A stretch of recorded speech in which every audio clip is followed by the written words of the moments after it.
Şirk kılganдар түбөлүк тозокто болобу? Эгер тооба кылбаса түбөлүк тозокто болот.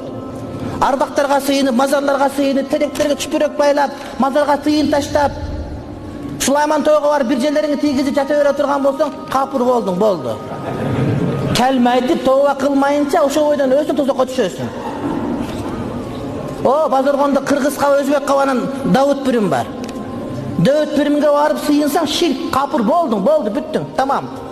Өлсөң жаназа буйруп айтсаңа. Биз билбей калыш үчүн жаназа окуп кое беребиз, бирок түптүз тозокко кете бересиң.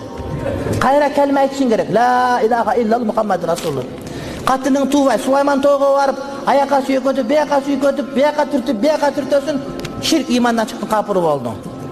Өзүң билбейсиң, бирок капыр болуп калдың. Мазарга барып чач балаң туулду. Гердимди коюп тегерек кылып, кыркып чач калтырып койдуң, мазарга арнап койдуң, имандан чыктың, ширк болдуң. Мазарга багыштап, мазарга